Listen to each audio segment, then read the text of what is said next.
E nós estamos na série de Atos, parte 2. Nós estamos na segunda mensagem da série de Atos, parte 2. Acho que eu falei certo. Começamos na semana passada.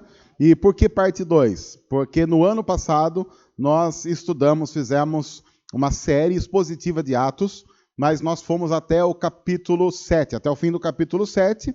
E desde a semana passada nós retomamos essa série, a partir do primeiro versículo do capítulo 8.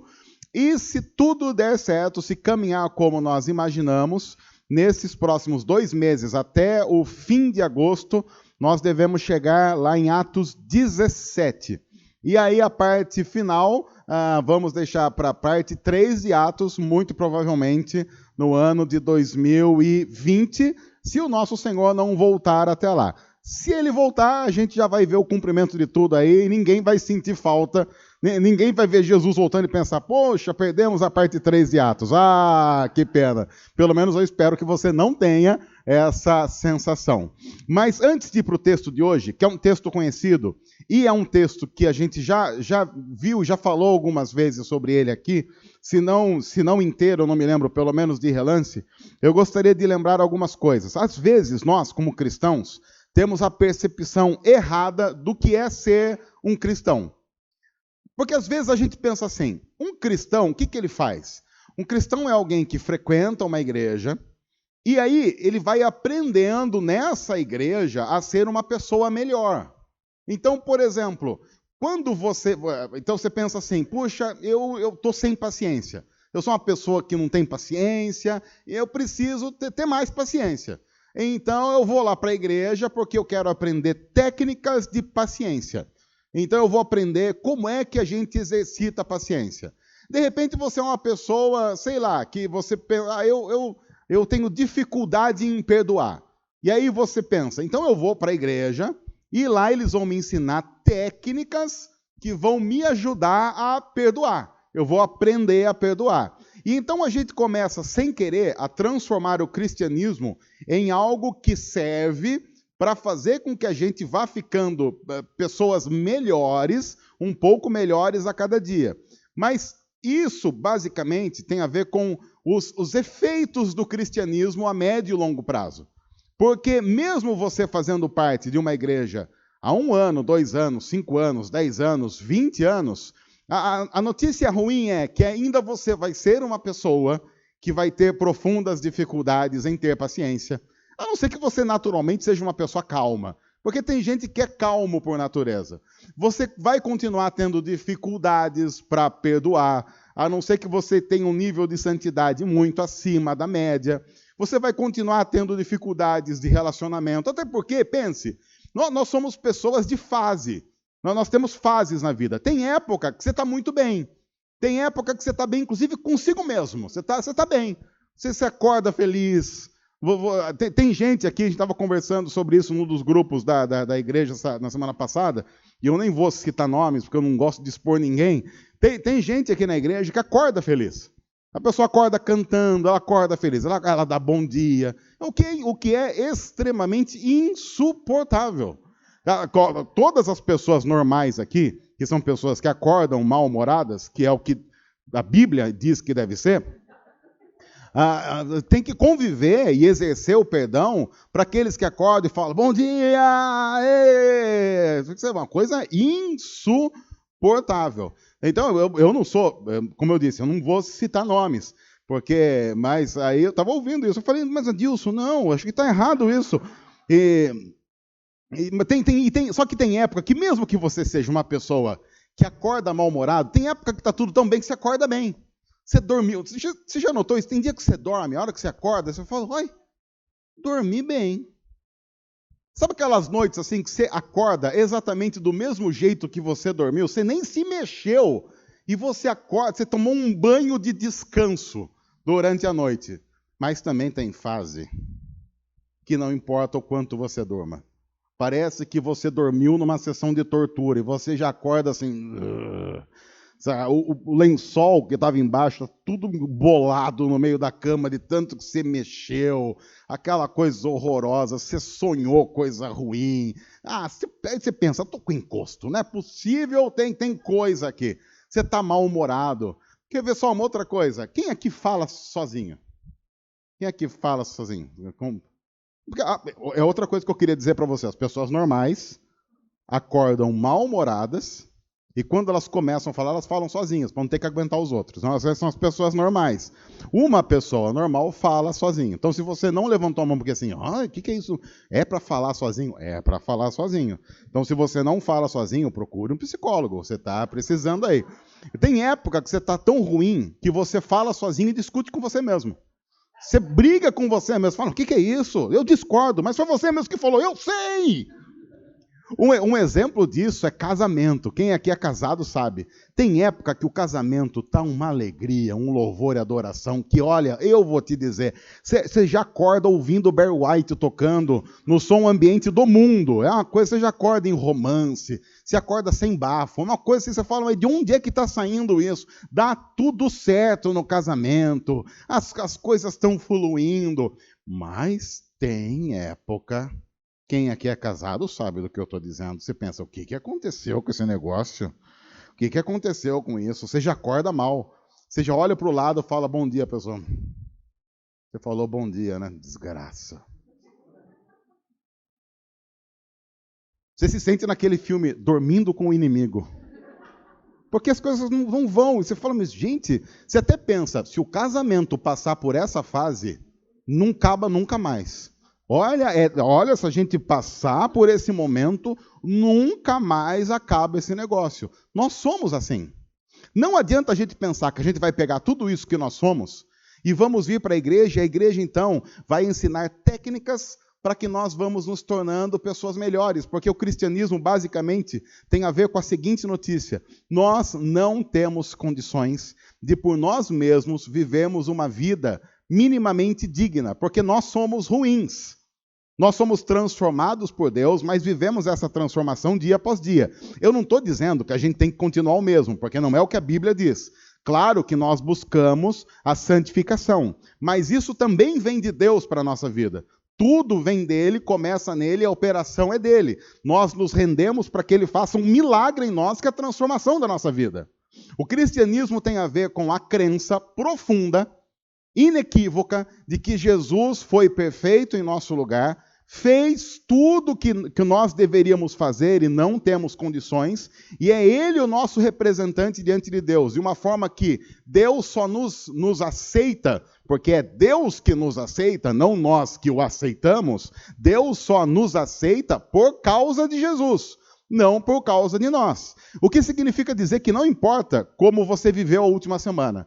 Você está aqui cultuando a Deus e Deus não está olhando para você e pensando assim, olha, eu vi tudo que ele fez nessa semana e a nota dele foi 5,5, dá para passar, então nesse domingo eu vou aceitar o culto dele porque, olha, deu para passar, conseguiu. Não, Deus está olhando para nós através de Jesus. A nossa aprovação, o nosso culto, o nosso louvor só são aceitos por Deus por causa de Cristo Jesus.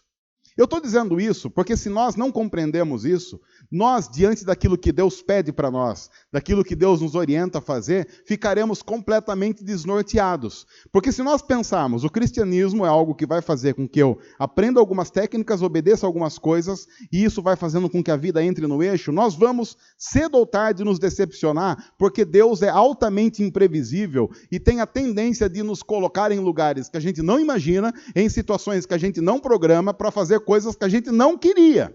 E o texto de hoje, que é o texto de um cara chamado Filipe, diz exatamente isso. Filipe, no texto da semana passada, apareceu no início do capítulo 8, pregando numa cidade, e uma grande multidão estava ouvindo.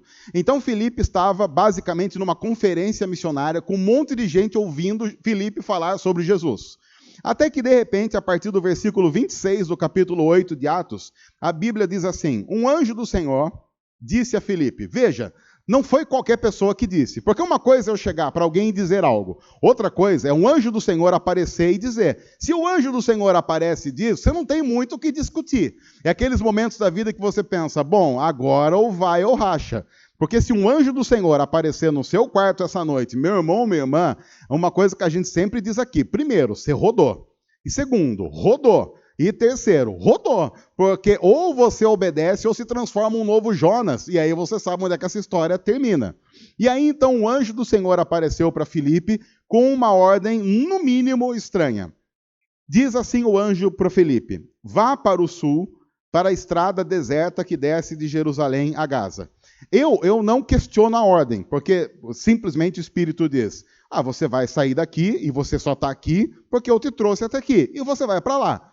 Quanto a isso, nenhum problema. O problema é que, para não ajudar a história toda, o anjo dá uma informação para Filipe que é, no mínimo, desconcertante, porque ele está no meio de uma grande multidão pregando sobre Jesus. E a ordem do anjo é para que ele vá para uma estrada que está como? Segundo o próprio texto diz, a estrada para onde Deus o está enviando é uma estrada que está deserta.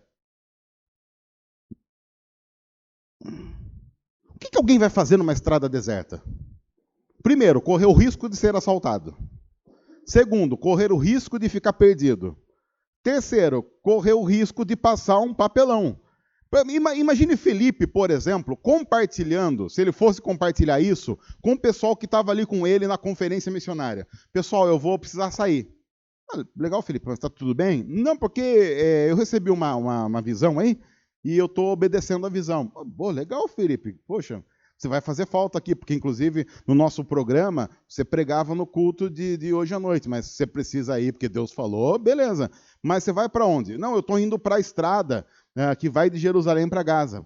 Legal, mas o que está acontecendo? Está tendo alguma coisa ali, uma reunião? Não, o anjo simplesmente disse que a estrada lá está deserta. Você acha que Filipe receberia apoio da galera dizendo, mas espera aí, você vai sair do meio de uma multidão para quem você está pregando Jesus e agora você vai para uma estrada que está deserta. Você tem certeza que você vai fazer isso? Mas foi o anjo que falou. Filipe, você tem certeza que foi o anjo? Você tem certeza? Porque foi uma visão, né? Você está bem? Você está com fome? Você está com febre? Porque às vezes o coração humano é enganoso. Vai que você viu e não viu, ou que você viu não é o que você viu. Vai que é o inimigo tentando tirar você aqui do lugar da sua vitória e colocar você num lugar deserto para tirar a oportunidade de pregar. A questão é que nós não podemos subestimar a vontade de Deus e os seus mandamentos, mesmo quando eles não parecem serem muito razoáveis. E deixa eu dizer para você, vira e mexe, os mandamentos de Deus, pelo menos pensando como um ser humano normal e pecador como qualquer um de nós, não são aparentemente razoáveis. Pense na vontade de Deus. A vontade de Deus, geralmente, não parece uma grande loucura? Porque quando eu penso na vontade de Deus, a gente precisa analisar duas coisas. Primeiro, a gente não obedece porque é pecador mesmo. Então tem esse ponto que a gente não pode tirar. Mas tem outra questão. Às vezes a gente não obedece porque Deus fala umas coisas e você pensa assim, não pode ser verdade. Tem algumas coisas que a gente lê na Bíblia que a gente pensa, eu não sei se Deus sabia que ia chegar em 2019. Eu acho que Deus imaginava que o mundo ia chegar, sei lá, até 3, 4 séculos depois de Jesus, porque alguém que escreveu isso só podia imaginar isso. Deus não podia imaginar, a gente vai pensando, que ia chegar em 2019, as pessoas vivendo do jeito que vivem e Deus pedindo para que a gente, no meio de pessoas vivendo desse jeito, viva de outro jeito. Será que Deus não sabe, por exemplo, que isso vai colocar a gente numa situação extremamente constrangedora? Tem umas coisas que Deus pede aqui que, olha, não dá, não ajuda nós. Deus não ajuda nós. Vai pedir para ir para uma estrada deserta, e o pior, e nem Filipe ajuda nós, porque se Deus vem com uma ordem que não ajuda nós, Filipe também vem com uma resposta que também não ajuda ninguém. Porque a Bíblia diz que ele, então, ato contínuo, ele se levantou e foi. Aí, como é que pode um negócio desse? Mas não tem ninguém com um mínimo de sanidade do lado de Filipe para dizer, espera aí, ora mais, dá uma enrolada, quem sabe Deus muda de ideia. Porque, olha, você está aqui no meio da galera, sair daqui vai ser meio que roubada. Eu não gosto de Filipe. Eu preciso dizer que eu não gosto de Filipe. Eu gosto de Pedro, que dá umas enroladas. Outra história que eu gosto, a gente falou aqui, eu gosto de Jonas. Jonas eu gosto, Jonas é nós. Jonas é o típico ser humano que você olha e você fala assim, eu consigo fazer igual. Se alguém chegasse para falar para a gente, olha, nós precisamos Se alguém falasse, não vamos imitar Jesus, porque não dá, vai. E falasse assim, vamos imitar alguns homens e mulheres da Bíblia. Eu falava, eu consigo imitar alguns homens da Bíblia com muita tranquilidade. Jonas, por exemplo, eu imitaria com questão nota 10 no quesito imitação de Jonas. Mas Felipe não dá. Felipe é o tipo do cara que quebra a gente. Ele recebe uma ordem absurda, mas como a ordem vem de Deus, ele diz, se vem de Deus, deve ser obedecida porque eu sou servo. Ele tem um coração de servo. Ele tem um coração obediente até as últimas consequências. E mesmo sabendo que essa ordem pode colocá-lo no ridículo. Porque olha para o texto. Qual é a garantia que o anjo deu para Filipe? Nenhuma. Nenhuma garantia. Simplesmente nada. O anjo do nada chega e diz, vai para uma estrada que está deserta e some. Porque se sou eu que estou no lugar de Filipe, eu penso, tá bom, Deus, eu até vou, mas pelo menos dá para o Senhor adiantar o que vai acontecer ali. Pelo menos, o Senhor garante que se eu for, o resultado vai ser legal. E olha, Deus, eu não estou falando do resultado bom para o Senhor. O resultado vai ser bom para mim também. Eu vou me alegrar com o que vai acontecer. Eu vou ficar satisfeito com o que vai acontecer. Se não, Deus, sinceramente, manda outro. Eu estou aqui numa situação legal. E mais, Felipe, inclusive, não estava numa situação de desobediência.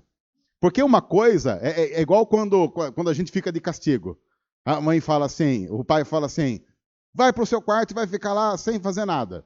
Por quê? Se você ouviu isso é porque você estava fazendo o quê? Você estava aprontando. Vai ficar de castigo, vai ficar ali no canto, vai ficar pensando 5 minutos. Então você é mandado para um lugar para fazer nada porque você está em desobediência.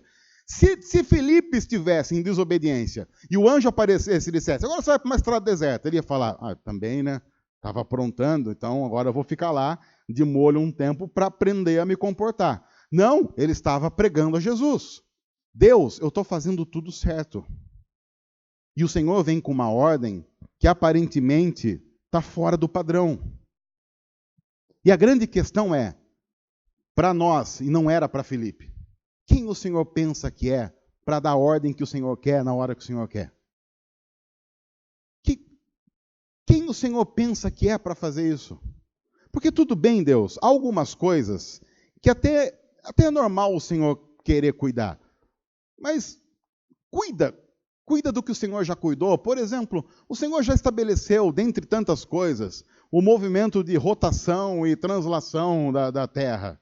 Então o Senhor já definiu os dias do ano, a temperatura, que hora que o sol nasce, que hora que o sol se põe. Continua cuidando disso. Agora o Senhor vai querer cuidar, sei lá, da minha família. O Senhor vai querer dizer para mim, dentre outras coisas, como é que eu devo educar meus filhos? E se a gente for pensar bem, Deus começa a se intrometer, e não apenas se intrometer, ele vai piorando a coisa. Porque, olha só, Felipe estava pregando o evangelho, Deus manda para uma estrada que está deserta. Ele vai. E aí o texto vai piorando e dizendo assim, no caminho, ele encontrou um eunuco etíope, um oficial importante encarregado de todos os tesouros de Candace, rainha dos etíopes. Esse homem viera a Jerusalém para adorar a Deus e de volta para casa, sentado em sua carruagem, lia o livro do profeta Isaías. E então, de novo, aparece a palavra da parte de Deus. O Espírito então diz a Filipe, aproxime-se dessa carruagem e a acompanhe. Então ele é tirado de um conglomerado de pessoas ouvindo sobre Jesus, é mandado para uma estrada deserta, aí aparece uma carruagem de um cara importante, de um país que era importante na época, e aí o Espírito diz para ele, agora se acompanha a carruagem. Deus. Eu vejo que as pessoas aqui, algumas pessoas da nossa igreja, têm um costume, nós estamos orando para que isso passe, sei lá, que as pessoas mudem de hobby. Algumas pessoas dessa igreja praticam running, que era conhecido anteriormente como correr. Agora correr não é correr, agora correr é running, porque é mais legal fazer running do que correr. E aí o pessoal põe as fotos, eu vejo, por exemplo, lá, a foto dos tênis que o pessoal vai, é cada tênis que eu vou dizer. O pessoal assim que tem um conhecimento da área de tênis e adjacências, quanto custa um bom tênis para você fazer running? Não precisa ser o mais top, mas também não precisa ser o mais fuleiro também, daqueles que ele pega o seu tornozelo e transforma num conglomerado de inchaço. Quanto custa um bom tênis de running, o pessoal aí? 300, 400, mais ou menos? É isso? Concordam? Um bom tênis de running. Aí, mas também não pode ser só o tênis. Tem que ter as outras coisas. Tem que ter uma boa meia, uma boa roupa adequada. Depois tem que tomar os suplementos lá, porque senão, como você não foi feito para correr, se você começa a correr, o organismo ele faz o quê? Ele reclama e morre. Então você tem que tomar os suplementos para compensar a tortura que você está fazendo para o organismo. É uma série de explicações que está na Bíblia, inclusive. Depois você pode ver lá. Por quê? Porque não era para fazer isso. Mas como faz, Deus faz. Então tem que compensar aí. O inimigo coloca as coisas na cabeça da gente. Mas por que você faz isso? Por que você se equipa? Porque você precisa estar bem equipado para fazer isso. Porque se você não estiver bem equipado, é complicado correr. Então você precisa de uma roupa adequada, de um calçado adequado. E aí outra coisa, onde é que você vai correr? Você corre em qualquer lugar? Não, você não corre em qualquer lugar. Você tem que escolher o terreno e o piso. Você escolhe, por exemplo, uma estrada cheia de buraco e feita de terra. É melhor que não, porque a chance de você se lesionar fazendo isso é enorme. Mas simplesmente Felipe não tem um bom tênis, não tem uma boa roupa, porque ele usa aquelas roupas. Já viu aquelas? Você pode dar uma procurada no Google depois, aquelas roupas, com aquela saia até lá embaixo, uma sandaliona, e o Espírito diz para ele: agora acompanha a carruagem. O Senhor não ajuda nós.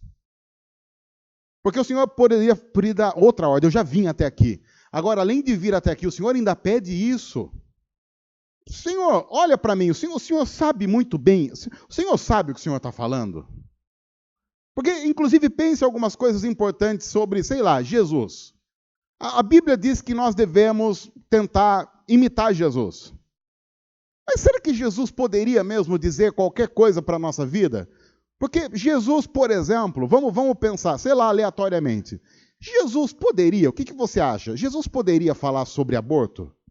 O que vocês acham? Jesus poderia falar sobre aborto? Sim ou não? Mas, tá errado, olha, tá vendo como vocês são pessoas retrógradas? Por que Jesus não poderia falar sobre aborto? Jesus tem útero? Olha aí. Jesus não tem lugar de fala, Jesus não tem útero. E quem é que pode opinar sobre aborto? Quem tem útero. Olha que interessante. Jesus não poderia... Aí Jesus vai querer opinar sobre aborto, por exemplo? Não pode. Outra coisa. Jesus lá vai querer ensinar a gente a criar filho? Eu não me lembro de Jesus ter frequentado uma maternidade porque o filho dele nasceu. Alguém viu na Bíblia? Tem na Bíblia? Não tem na Bíblia. Como é que Jesus vai querer dar palpite sobre criação de filhos se ele nunca teve filho? Olha aí, você vê que Deus, olha aí. Tá vendo só? Outra coisa, os que são casados aqui. Você deve procurar um coach sobre casamento. Não vai procurar Jesus. Jesus era casado? Eu não me lembro de dizer na Bíblia que Jesus era casado. Olha aí que outra coisa importante. Veja, nós temos muitos motivos para simplesmente olhar para Deus, olhar para Jesus e dizer: não vou ouvir esses caras. E Felipe já tem mais um bom motivo. O Senhor não é razoável. O Senhor não é razoável. Eu gosto muito da Bíblia, porque a Bíblia é muito sincera nas coisas. Inclusive, Paulo diz que Deus pega as coisas loucas do mundo para confundir as que se acham sãs. Se você pensa que o cristianismo tem a ver com uma técnica para se tornar cada vez melhor, é uma questão de tempo para ele decepcionar você.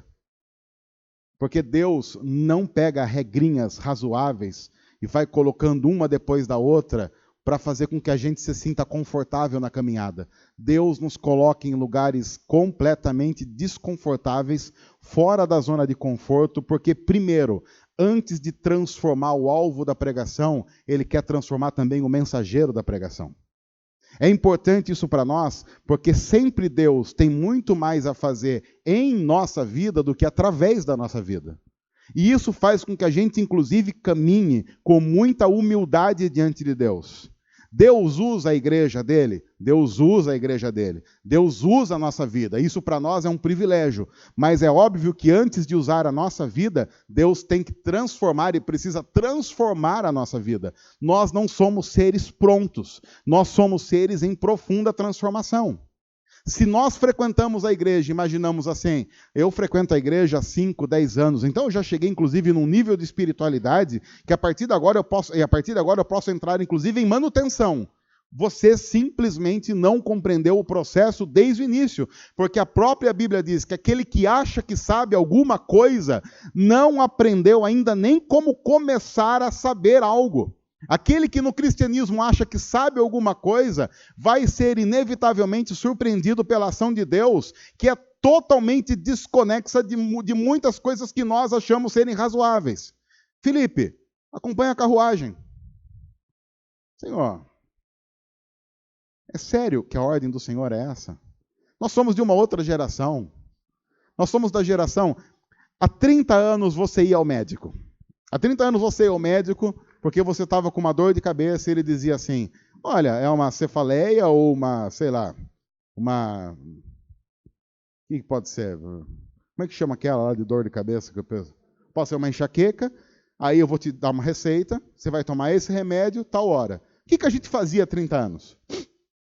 Há 30 anos, a gente ia para o médico, pegava a receita, saía do médico, ia para a farmácia, comprava o que o médico tinha receitado, tomava o remédio na quantidade e na hora que ele tinha estabelecido. 30 anos depois, nós vamos ao médico. O médico diz a mesma coisa que ele dizia há 30 anos. O que a gente faz?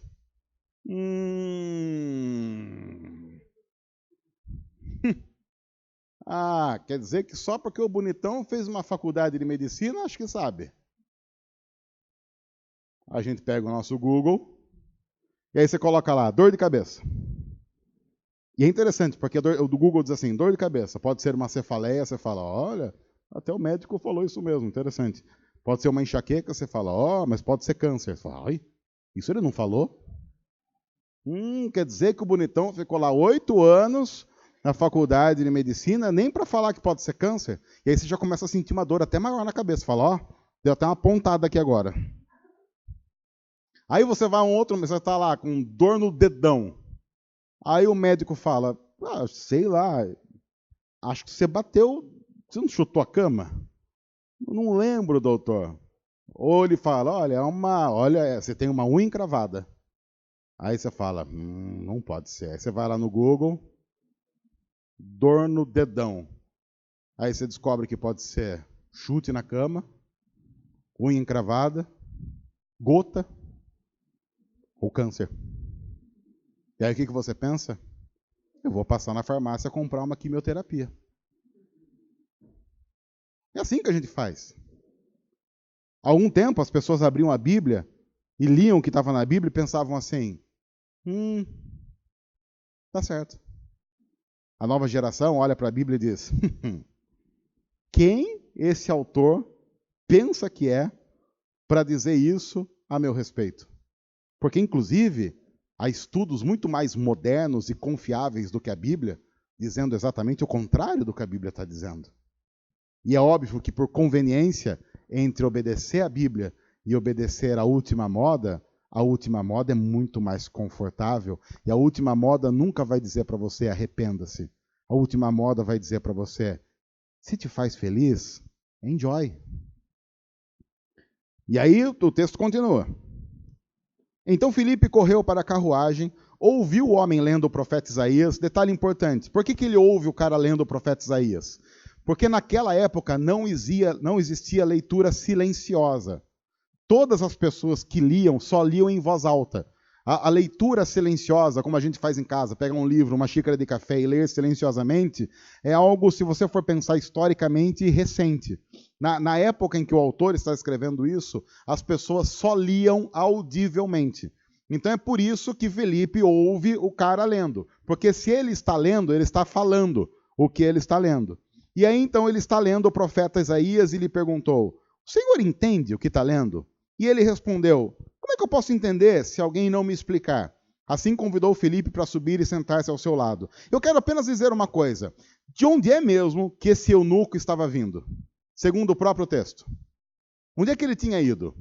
Ele tinha ido em Jerusalém para adorar. Jerusalém era o centro da religiosidade mundial. Esse homem tinha ido cumprir a sua obrigação religiosa. Ele tinha passado alguns dias em Jerusalém, adorando a Deus, e estava voltando para a sua terra. Estava voltando para o continente africano. Logo depois, ele encontra Filipe. E, basicamente, o eunuco não está lendo um texto lá de muita difícil interpretação. Porque, veja só, O texto continua. O eunuco estava lendo esta passagem da Escritura, que é lá de Isaías. Ele foi, o que dizia a passagem que ele estava lendo? Ele foi levado como ovelha para o matadouro, e como cordeiro mudo diante do tosqueador, ele não abriu a sua boca. Em sua humilhação foi privado de justiça. Quem pode falar dos seus descendentes, pois a sua vida foi tirada da terra? Então o eunuco perguntou a Filipe, diga-me, por favor, de quem o profeta está falando? De si próprio ou de outro? O texto, convenhamos, não é lá de muito difícil interpretação. Qualquer um de nós iria responder o que para o eunuco nesse exato momento? Olha, o profeta não está falando dele mesmo.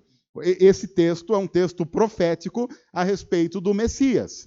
E o assunto Messias, Jesus, estava em voga naquela época. Era um assunto que estava bombando. No entanto, veja que interessante. Esse eunuco tinha passado os últimos dias em Jerusalém, o centro da religiosidade e da efervescência espiritual do mundo todo. Ele tinha passado esse tempo adorando a Deus, ele estava lendo um texto clássico a respeito de Jesus, e ele simplesmente diz, eu não tenho como entender se ninguém me explicar. Pergunta óbvia, mas ninguém falou nada a você sobre isso? Você estava em Jerusalém nesses últimos dias e não ouviu nada a esse respeito? Ninguém lhe falou nada a esse respeito? É possível que você faça parte de um sistema religioso muito bem estabelecido, passar dias em imersão religiosa nesse sistema religioso e ainda assim sair de lá sem saber absolutamente nada sobre o que realmente importa, que é Jesus. E eu acho que esse texto é extremamente atual. Porque nós vivemos uma crise de reconhecimento do Evangelho. E por que eu disse o que eu disse no começo? Porque tem muita gente resumindo o cristianismo a regras morais. Olha, eu preciso me tornar uma pessoa melhor. Você nunca vai se tornar uma pessoa melhor a ponto de Deus olhar para você e falar, agora você não precisa nem de Jesus mais. Eu acho, inclusive, que quanto mais santos nós vamos ficando, mais conscientes da nossa podridão vamos tendo. Quanto mais próximo de Jesus você fica, você não vai tendo uma noção de que você é uma pessoa mais agradável. Quanto mais próximo de Jesus você vai ficando, mais noção da sua pecaminosidade vai tendo, porque Jesus nunca peca. E mesmo que você do lado de Jesus peque só uma vez por dia, não tem como você se desculpar, porque eu pequei uma vez no dia, ele não peca nunca. É igual quando você se reúne com alguém que não quer fazer desgraça. Aí o pessoal diz, vamos lá todo mundo pecar. E alguém fala assim, desculpa, eu não vou. O que você tem que fazer com esse cara? Você tem que matar ele. Porque ele escancarou a pecaminosidade de todo mundo. Aí o pessoal fala assim, mas você é chato. Não, ele não é chato, ele é correto. E ninguém aguenta um correto quando você quer fazer besteira. Vamos sair matando. O cara fala assim, não, eu não vou matar porque eu sou cristão, acho que não tem que matar. Vou matar você então. Porque, claro, é óbvio que as pessoas não vão se reunir e pensar assim, poxa, não vamos matar, né? Mata o mensageiro.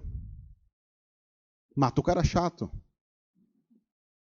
A nossa pecaminosidade nos coloca numa situação sempre de indesculpáveis diante de Deus, para que no final só sobre Jesus. Mas é possível você passar uma semana em imersão espiritual em Jerusalém e sair de lá dizendo, eu não sei, não tem quem explique, não tem quem explique o básico.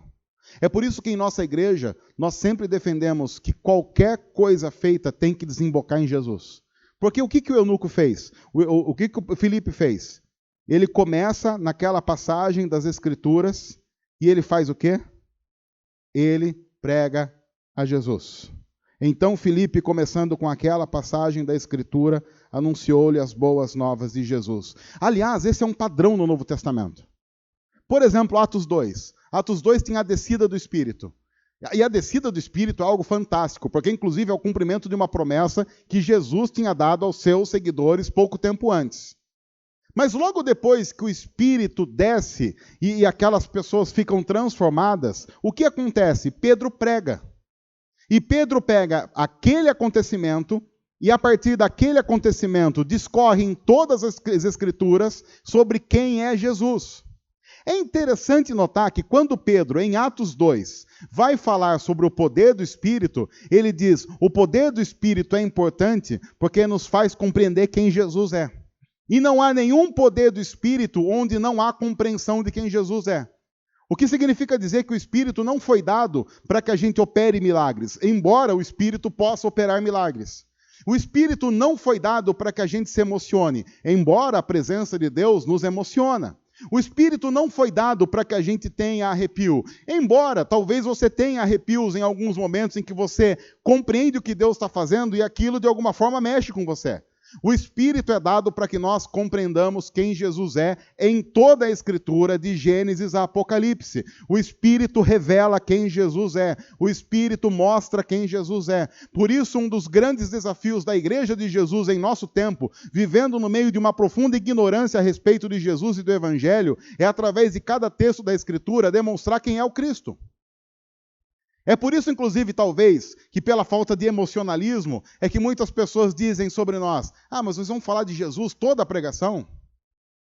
Sim, é o que nós vamos fazer, porque é simplesmente o que a Bíblia diz que nós devemos fazer. E Filipe, começando por aquela passagem, anunciou-lhes as boas novas de Jesus. Prosseguindo pela estrada, chegaram a um lugar onde havia água. O eunuco disse: olha, aqui há água, o que me impede de ser batizado? Aí Filipe agora vai fazer algo assim: peraí, não há nada que impeça se você compreendeu uma coisa. Disse Filipe: você pode se crer de todo o coração. Veja, a afirmação de Filipe é genérica, do tipo, é quase que alguém está lançando uma isca. O eunuco respondeu: eu creio que Jesus Cristo é o Filho de Deus. E a partir dessa resposta, porque simplesmente o eunuco entendeu o principal. E quem entendeu o principal, a partir da crença no principal, vai desenvolver todo o resto.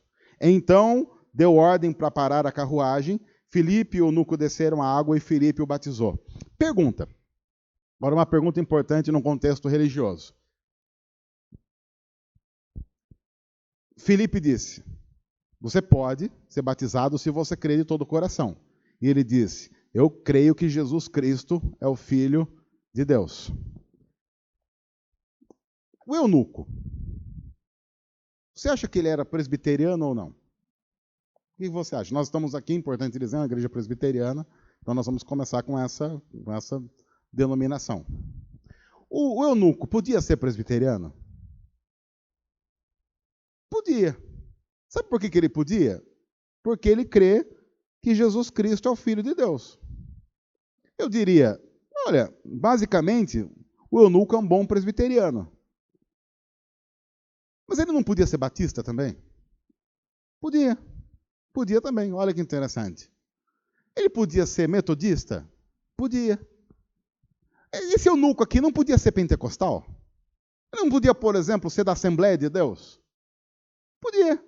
Tranquilamente, sem crise nenhuma. Podia ser. Eu vou citar só essas, porque dá para citar um monte. É interessante que no texto em questão, muito maior do que qualquer diferença doutrinária, está um fato importante. Você é, se você crê que Jesus Cristo é o Filho de Deus. E na história da igreja não se briga por relação a isso. As discussões são completamente idiotas com outros pontos que muitas vezes saem do nada para lugar nenhum. E enquanto nós discutimos questões extremamente secundárias, nós deixamos de fazer aquilo que é primário à vida e à história da igreja: pregar que Jesus Cristo é o Filho de Deus. Porque, claro, as questões secundárias tentam reafirmar os nossos pontos doutrinários que fazem com que a gente se sinta mais importante e mais fiel que os outros. Enquanto na Bíblia, fiel é aquele que reconhece que Jesus Cristo é o Filho de Deus e prega sobre isso a partir de qualquer ponto das Escrituras. Essa é a fidelidade que nós precisamos trabalhar. Eu não estou dizendo isso, que as diferenças doutrinárias devem deixar de existir, porque são questões que são discutidas há séculos. A gente não vai acabar com isso. Inclusive, eu estou dizendo isso como parte de uma denominação chamada Presbiteriana do Brasil. E se eu sou presbiteriano é porque eu creio em alguns distintivos teológicos da igreja presbiteriana. Mas a questão que eu estou dizendo é, nós às vezes negamos o elementário, o básico, a um cristão que crê que Jesus é o Filho de Deus, porque em algum ponto doutrinário ele simplesmente não concorda com a gente. E nós lhe negamos, inclusive, acesso a pontos essenciais da fé em comum que nós temos. Porque, inclusive, dependendo do tipo de cristão que você é, Mesmo que você creia que Jesus é o Filho de Deus, se você não crê num ponto secundário, nem participar da ceia numa igreja irmã você pode. Imagine se eunuco chegasse nessa igreja e dissesse assim: olha, eu creio que Jesus Cristo é o Filho de Deus, eu posso ser batizado? Você crê só isso? Explica, fala pra gente aí sobre os 5 pontos da tulipa, da reforma protestante. Sabe dizer? Não sei, cheguei agora aqui, mas eu creio que Jesus é o Filho de Deus. Você ainda não aprendeu tudo. Você precisa aprender mais, você precisa aprofundar. Não, mas eu creio que Jesus é o Filho de Deus, eu entendi a história da redenção. Inclusive, por favor, hoje tem ceia. Não participe. Porque quem é você para pôr a mão no pão e beber do cálice, se você apenas crê que Jesus Cristo é o Filho de Deus? Você não chegou ao ponto de ser tão melhor como nós já somos. Então, da mesa em que a gente põe a mão, você não chega nem perto. Pelo menos não até o ponto de saber o que nós já sabemos a respeito da teologia, mesmo que a teologia não tenha desembocado em vida. E aí, quando saíram da água, o Espírito do Senhor arrebatou Filipe repentinamente. Coitado do Filipe, né? Estava lá, Deus mandou para lá, aí apareceu a carruagem, mandou correr, pregou, de repente o Espírito arrebatou Filipe. E eu queria ver a cara do eunuco. Porque, imagina o eunuco, ele está lá, porque até esse momento, o eunuco não foi informado da questão toda. Porque Filipe nem chegou para ele e falou assim: você sabia que eu estava lá? Não teve tempo disso aí. Pregou, conversou, falou, foram batizados, e aí, de repente, sai, imagina o eunuco. Não tem um cara aqui? Aí o cocheiro, o coach dele. Tinha. Mas cadê? Não ficou na água. Se aparecer um corpo boiando lá, não sei. E é interessante como Deus não manda aviso. Porque Deus podia fazer, atenção, hein? 3, 2, 1, abracadabra! Não, Deus vai fazendo as coisas e não vai pedindo autorização. É bonito na vida dos outros. Na vida dos outros, esse negócio de Deus agir sem pedir autorização é espetacular. Mas já aconteceu com você? Já tocou o telefone às 3 da manhã? Tocou o telefone às 3 da manhã, você sabe, alguma coisa aconteceu. Deus permitiu alguma coisa que não estava na minha agenda. E permitindo alguma coisa que não estava na minha agenda, acabou com a minha agenda. E dependendo do que ele permitiu, acabou com um bom conforto. Imagina, nós estamos aqui hoje, atenção, nesse momento, exatamente 20 horas, ô louco bicho, exatamente 20 horas do dia 7 de julho de 2019. Nesse exato momento, deixa eu aqui informar você, porque aqui dentro tá tranquilo. Mas nesse exato momento, aqui segundo o aplicativo que eu carreguei aqui, 12 graus em Piracicaba, olha que interessante. Porém, por causa do ventinho, essa coisa toda, uma sensação de 10 graus. Olha que delícia. Isso agora, hein, gente? Porque, olha só, fazer uma prognose. Se você sair daqui às 21 horas, daqui 1 hora, já vai estar 10 graus. Olha que interessante. Se você for dormir às 23 horas, estará 9. É um prognóstico. Mas às 3 da manhã, por exemplo, entre 3 e 4 da manhã, que pode tocar o telefone, vai que toque, vai estar 7 graus. Imagine se você tiver que sair da cama com 7 graus, uma sensação de menos 12. Amanhã é segunda-feira, que delícia, segunda-feira. Que hora você vai acordar amanhã? 4? Meu Deus do céu, 4 horas, 7 graus. Ah, tá calor, que não dá nem para reclamar. Às 7 horas da manhã, será o momento mais frio, 5 graus. Olha que gostoso. Ei, alguém aqui vai trabalhar de moto amanhã? Ah, Robert, parabéns. Trabalhar de moto amanhã vai que horas? 7 horas. Ai, obrigado, Jesus. Olha aí, como é bonito Deus agir na vida dos outros, né? Olha, vamos orar para que Deus fortaleça o nosso irmão, que às 7 horas da manhã, com 5 graus, pegará a moto. O que significa dizer que a hora que ele acelerar, A sensação térmica vai para menos alguma coisa. Vai de luva, viu? Só uma recomendação, se agasalha bem, viu? Porque pode aí uma constipação, uma coisa terrível. Amanhã a temperatura, mas amanhã, ó, às 3 horas da tarde, 20 graus. Vai estar um calor insuportável. No entanto, às 19 horas já está 14, você já pode tomar aquela sopa maravilhosa que a sua mãe vai mentir dizendo que é janta.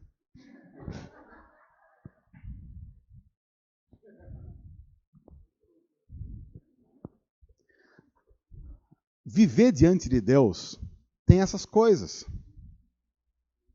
Porque quando nós oramos, Senhor, seja feita a tua vontade, o que de verdade nós estamos orando? Senhor, pode nos acordar às 3? A questão é, Senhor, o Senhor sabe que eu não gostaria. Senhor, se possível, afasta de mim esse cálice, mas que não seja feita a minha vontade, mas a tua. E Filipe, o eunuco não ouviu mais, claro, porque o cara sumiu, mas cheio de alegria seguiu o seu caminho. Eu quero lembrar que estudiosos dizem que nesse exato momento você está lendo a chegada do Evangelho de Cristo Jesus ao continente africano pela primeira vez. Esse cara provavelmente se transforma no primeiro missionário cristão a ser enviado por Deus, nesse planejamento de Deus que Filipe não conhecia, para que o Evangelho chegasse à África. E a África foi celeiro de igrejas cristãs, principalmente nos primeiros séculos da era pós-Jesus. O que está acontecendo nesse texto é absurdo, porque alguém foi para uma estrada deserta. E porque foi para uma estrada deserta, um continente foi alcançado para Jesus. Não subestime o que Deus pode fazer através da sua vida, mesmo sendo quem nós somos. Não subestime a poderosa ação de Deus, porque quando a gente simplesmente pensa que está acontecendo nada, Deus pode estar fazendo absolutamente tudo. Filipe, porém, apareceu em Azoto, indo para Cesareia, pregava o evangelho em todas as cidades pelas quais passava. É interessante porque daí acontece tudo isso, e aí Filipe pensa, agora eu vou voltar a fazer o que eu estava fazendo, porque importa fazer o que eu estava fazendo. Eu estava pregando o evangelho, aconteceu tudo isso. Ele, mais do que celebrar o milagre, celebra o fato de que eu sou chamado para pregar o evangelho. E ser chamado para pregar o evangelho simplesmente basta, porque é para isso que eu nasci. E isso faz com que a gente valorize a nossa vocação como servos e servas de Deus nesse mundo. Deus não fez o que fez da sua vida para que você ganhe dinheiro. Deus lhe dá o privilégio de ganhar dinheiro a partir do que ele fez da sua vida. Mas o que ele fez foi para que você, vivendo e trabalhando do jeito que vive e trabalha, glorifique o nome de Jesus. Se nós invertermos esse processo, nós vamos inclusive prostituir a nossa vocação e o nosso trabalho. Se você é engenheiro, médico, professor, se você é um assalariado, não importa. Foi Deus que fez isso. E se foi Deus que fez isso, Ele quer com isso fazer com que o nome dele seja glorificado. E depois ainda abençoar você de uma tal forma que você pode usar a sua vocação e Deus vai abençoar para sustentar a sua vida e a da sua família através da vocação que Ele colocou sobre você. O que significa dizer que amanhã de manhã, quem vai acordar e vai pegar a moto, não vai pegar a moto para simplesmente sair de casa para ir para o trabalho. Vai sair de casa para ir para o lugar onde Deus quer que você exerça a sua vocação como servo e serva do Senhor. Isso deve estar claro em nossa mente, porque muda a forma de nós encararmos a vida. Cristãos, em tese, não deveriam se chatear pelo fato de amanhã ser segunda-feira. Mas cristãos deveriam acordar amanhã e dizer: esse é o dia que o Senhor fez. Nós nos alegraremos nele, porque esse é o dia que o Senhor fez.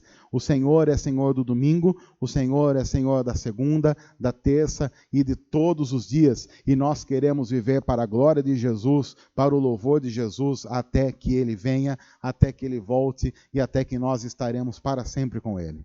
Isso muda a nossa forma de encarar a vida. O frio que Deus nos dá é frio abençoado. O calor que Deus nos dá é calor abençoado. E nós somos chamados a enxergar todas as coisas a partir da ótica do que Deus tem dado a nós.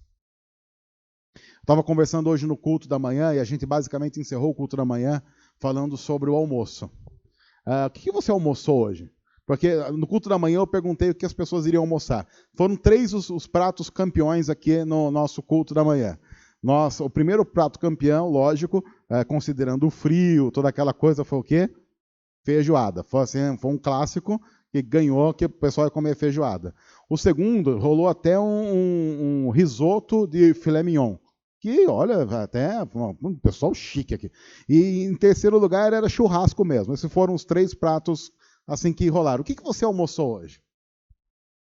Lasanha, bom, lasanha é bom. Lasanha é um prato de uma dignidade, eu diria, interessante. Sobrou? Sobrou? Trouxe assim, tipo, vamos levar uma lasanha pro pastor? Não. Que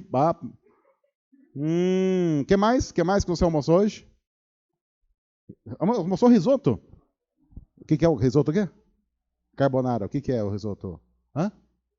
Risoto carbonara é ovo? É o risoto, você mistura ovo e só isso. E queijo ralado. É um mexidão de ovo com arroz e queijo ralado. Olha. O risoto mesmo. Risoto com carbonara, que é o ovo, no caso. O pessoal está assistindo pensando, pô, que pastor burro, não sabe nem isso. Desculpa, gente, foi só aqui. Produção, estava bom?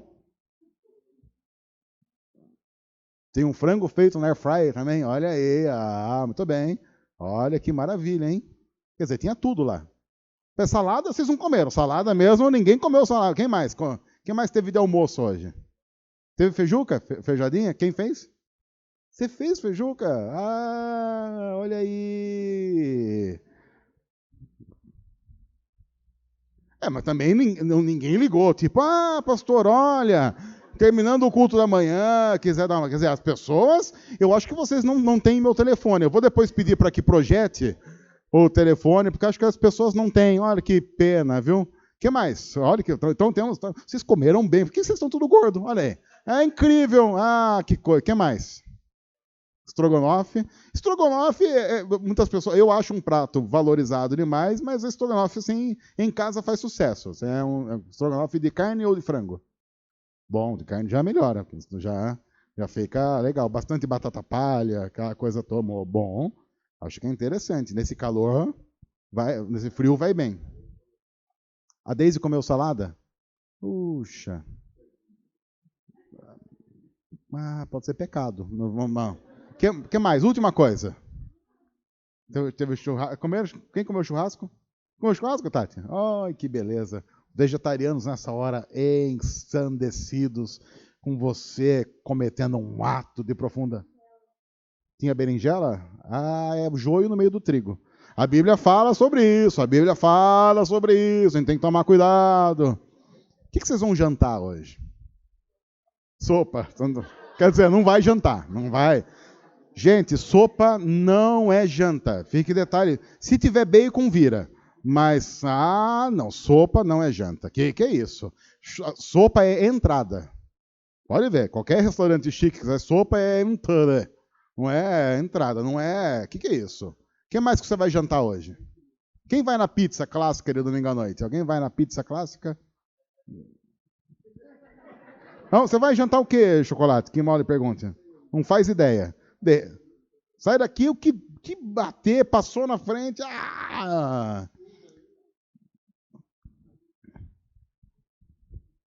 A bondade de Deus... A graça de Deus em gente como a gente é absurda. Porque quando nós pensamos no exercício da nossa vocação e da nossa vida para a glória de Deus, a gente começa a colocar Deus no centro e começa a desfocar tudo de nós. Porque se a gente não tomar cuidado, a gente vai pensar assim, eu comi feijoada porque eu sei fazer feijoada. Eu comi risoto porque eu sei fazer risoto. E porque eu fui ao mercado e comprei os ingredientes. Eu fiz churrasco porque eu conheço um bom açougue, sou amigo do açougueiro e ele me dá as carnes melhores. Eu comi estrogonofe porque eu sei uma receita de estrogonofe da minha avó, que passou para minha mãe, e é uma receita clássica. Eu comi lasanha, e olha, a lasanha também é uma receita de família. E aí a gente vai sempre centrando em nós.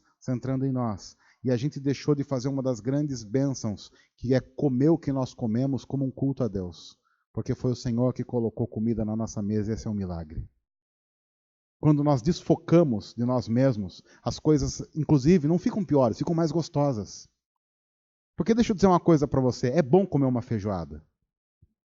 Mas se você pegar aquele prato de feijoada e um pouquinho antes de você colocar a primeira garfada na boca, aparecer Jesus do lado e dizer assim: fui eu que dei para você, agora coma. Diz para mim, ela fica pior ou fica melhor? Ela fica muito mais gostosa. Mesmo tendo o mesmo sabor, a gente vai comer de um jeito totalmente diferente. Focar a vida em Jesus não piora a vida, melhora a vida. Focar a vida em Jesus coloca mais gratidão em nosso coração e a vida fica melhor com gratidão no coração. Focar a vida em Jesus faz com que simplesmente agora a gente vai voltar para casa e você tem duas opções: praguejar sobre o frio até acordar amanhã de manhã. Ou simplesmente dizer: Senhor, eu te agradeço. Então, antes de você reclamar sobre o frio, você faz o seguinte: chega em casa hoje e um pouco antes de dormir, você com o seu pijama, depois de ter escolhido o seu edredom, depois de ter planejado a sua cama, diga assim: Deus, obrigado, porque o Senhor me protege do frio. Isso vai fazer, inclusive, com que a gente se lembre de quem não tem esse privilégio. Vai colocar em nosso coração gratidão e responsabilidade. Vai colocar em nosso coração a gratidão e o pensamento no outro. Vai nos mover em gratidão diante de Deus e em ação diante do próximo, que não tem o privilégio que nós temos. Daqui a pouco, você vai comer comida quentinha. E muita gente vai comer o que sobrou da marmita que ganhou na hora do almoço, se sobrou. E não vai estar quente. Vai estar temperatura ambiente, quase congelado nas ruas da cidade. Nós somos profundamente agraciados por Deus. E essa gratidão não tem que fazer com que a gente olhe para nós e pense: somos bons, somos agraciados e vivendo para agraciar outros através da misericórdia que o Senhor coloca em nosso coração. Quando nós focamos a vida em Jesus, muda absolutamente tudo. Então, nós vamos terminar agora, nós vamos orar e daqui a pouco você vai para casa. Que o louvor a Deus encha o seu coração. Não reclame do frio. Agradeça o privilégio e que o frio nos lembre da responsabilidade que temos com aqueles que nem de perto são tão agraciados quanto nós somos. Que o Senhor nos ajude. Vá para uma estrada que está deserta, Felipe. E Felipe levantou e foi. Simplesmente porque era a coisa certa a fazer. Nós não nos movemos pelo que nós sentimos. Nós nos movemos pelo que é certo a fazer. Porque foi o que Jesus fez na cruz. Foi o que Jesus fez na cruz. E assim nós vivemos para a glória dele. Senhor, obrigado por tua palavra. Nós louvamos ao Senhor por ela e pedimos que o Senhor nos ensine a viver para a honra e glória do teu nome todos os dias da nossa vida. Em nome de Jesus. Amém.